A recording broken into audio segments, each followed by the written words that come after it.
Hello students, कैसे हैं आप सभी। बेटा मैं हिमलता मैम आपकी एजुकेटर, मैं आपकी आज की क्लास 10th की इंग्लिश की वर्कशीट नंबर 61 लेकर के आई हूँ और जिसकी डेट है 3 दिसंबर 2020। बेटा आज की वर्कशीट हमारी आपकी बुक के चैप्टर 100 ड्रेसेस से होने वाली है, जिसकी हम समरी बेस्ड आज की स्टडी करेंगे। तो चलिए बेटा आज की वर्कशीट स्टार्ट करते हैं और इसे समझते हैं। आज की वर्कशीट में आपको उस बच्ची के बारे में बताया गया है जो डिटेल के साथ में आए हैं, यानी कि the 100 dresses is a story of a polish girl. 100 dresses जो स्टोरी है वो पॉलिश गर्ल के बारे में है, जिसका नाम है वांडा पेंट्रोस्की। क्या नाम है उसका? Wanda Pentrowski, who migrated to America. जो कहाँ के लिए चली जाती है? माइग्रेट हो जाती है, अमेरिका के लिए चली जाती है। She is poor, wear the same dresses every day. वो गरीब है और हर रोज़ सेम ड्रेसेस ही पहनती है। She is judged harshly bye her classmates. वो अपने क्लासमेट्स के द्वारा बहुत ही हार्शली, बहुत ही रूडली अगर जज की जाती है। किस बेसिस पर? सिर्फ कि वो उसके पास पुरानी ड्रेसेस हैं, इस बारे में उसका मजाक उड़ाया जाता है। Her classmate due to her last name, और उसका नेम जो लास्ट नेम है उसका मजाक बनाया जाता है, which is different from other, and her status, जो कि अलग है दूसरों से, जो कि अमेरिकन स्टूडेंट्स हैं उनके नाम से उसका नाम अलग है काफ़ी, और उसके नाम में क्या लगता है? पेंट्रोस्की, जिसकी वजह से सभी उसका मजाक उड़ाते हैं।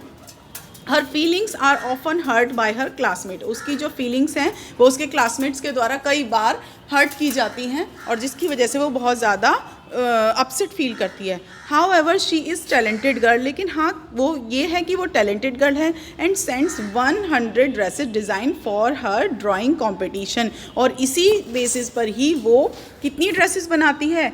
100 ड्रेसेस वो बनाती है अपनी ड्राइंग कंपटीशन में। और पूरी क्लास में जब कंपटीशन होता है तो वो उस कंपटीशन में 100 ड्रेसेस बना करके उस कंपटीशन को जीतती है। तो she gets the first prize, हालांकि उसे फर्स्ट प्राइज़ मिलता है, yet she and her family have to move from the town. लेकिन फिर भी उसे और उसकी फैमिली को उस जगह से, उस टाउन से मूव ऑन होना पड़ता है, वहाँ से जाना पड़ता है। She and her father leaves a letter each to the teacher and her classmate.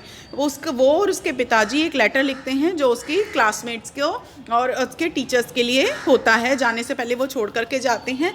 The letter by Wanda's father, The letters by Wanda's father reports how Wanda has been teased for her name। और उसमें वो बताते हैं, वो लिखते हैं कि Wanda के फादर ने रिपोर्ट किया है कि वांडा को उसके लास्ट नेम के लिए कैसे टीज़ किया जाता है, यानी उसका जो पेंट्रोस्की नाम था, लास्ट में सरनेम जो था, उसके लिए मजाक बनाया जाता है। Wanda in her letter forgive all the girls and oblige Peggy and Maddie and other with giving them the design of their choice. और वो क्या करती है, लेकिन वो लास्ट में लिख देती है, मैं कि सभी गर्ल्स को उनके जो भी मजाक किया गया है, उसका मजाक बनाया गया, उस सब के लिए माफ़ भी करती हूँ। और पैगी और मैडी को भी वो कहती है कि आप अपनी चॉइस के डिज़ाइन जो उसने बनाए हैं वो चूज़ कर सकते हैं। The theme of the story is how racism and discrimination is prevalent in the society.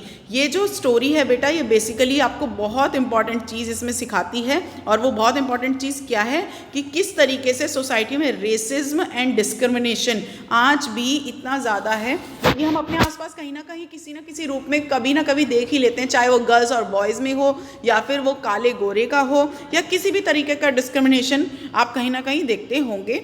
और वही डिस्क्रिमिनेशन, वही रेसिज्म किसने फेस किया? वांडा पेंट्रोस्की ने फेस किया था।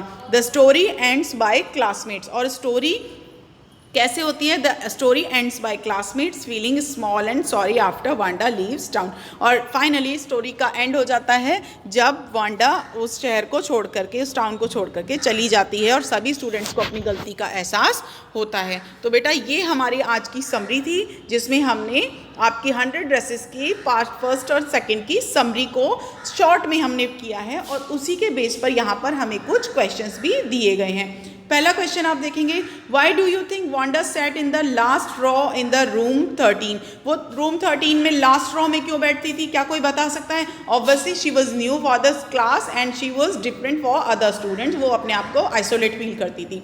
Peggy was one of the popular prominent girl at school. What could be the reason for this?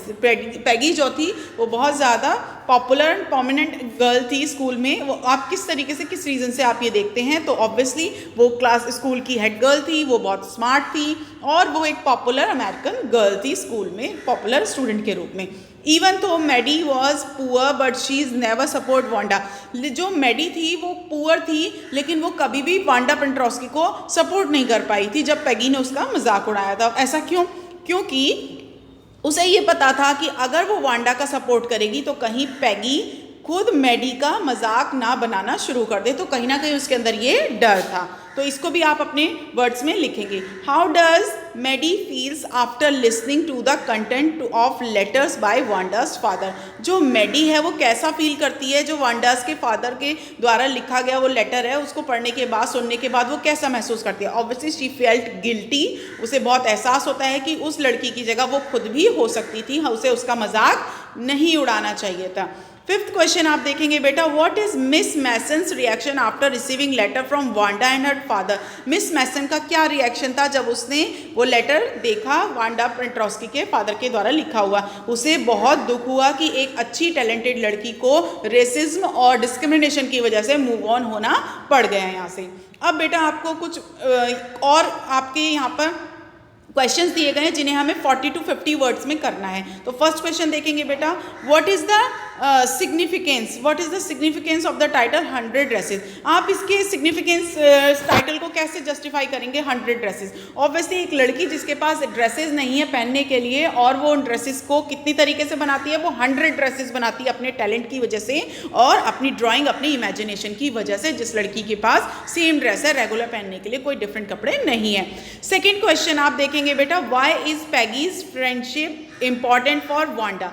पैगी की जो फ्रेंडशिप है वो वांडा के लिए इंपॉर्टेंट क्यों है? आप इसे बता सकते हैं। Peggy's friendship important for Wanda क्योंकि वांडा चाहती थी कि वो उसका थोड़ा सा जब मजाक बना देती है तो वो वांडा पैगी जब वांडा का मजाक बना देती थी वो वांडा को काफ़ी ज़्यादा आइसोलेट फील होता है, तो उसे कहीं ना कहीं लगता है काश के उसका कोई सपोर्टर हो। थर्ड क्वेश्चन आप देखेंगे, why do you think Wanda's family moved to a different city? Do you think life there was going to be any different for their family? आपको क्यों लगता है कि वांडा की फैमिली जो थी वो शहर से क्यों मूव ऑन हो गई? और क्या आप सोच सकते हैं कि जो वहाँ पर अब जाएंगे वो दूसरी जगह पर उनकी लाइफ अब चेंज होगी? येस ऑब्वियसली, क्योंकि वो बहुत ज़्यादा डिस्क्रिमिनेशन, बहुत ज़्यादा रेसिज्म फेस कर रहे थे जिसकी वजह से उन्हें मूव ऑन होना पड़ा और मे भी एक नई जगह जा करके उन्हें एक नया एक्सपीरियंस देखने को, समझने को और मिले। फोर्थ क्वेश्चन है, why do you think Wanda gave Maddie and Peggy the drawing of the dresses? Why are they surprise? Wanda ने अपनी जो लास्ट ड्राइंग थी ड्रेसेस की वो मैगी और पैडी को क्यों दे दी थी? वो इसलिए दे दी थी क्योंकि वो ये चाहती थी कि वो अपना मतलब वो जो उनकी बातें थी, वो जो उसकी अच्छाई थी, वो ये शो करना चाहती थी कि उसके मन में किसी के लिए कोई भी दुख, कोई भी भेदभाव नहीं है। नेक्स्ट क्वेश्चन आप देखेंगे बेटा, 100 to 120 वर्ड्स में आप इसे पढ़ेंगे।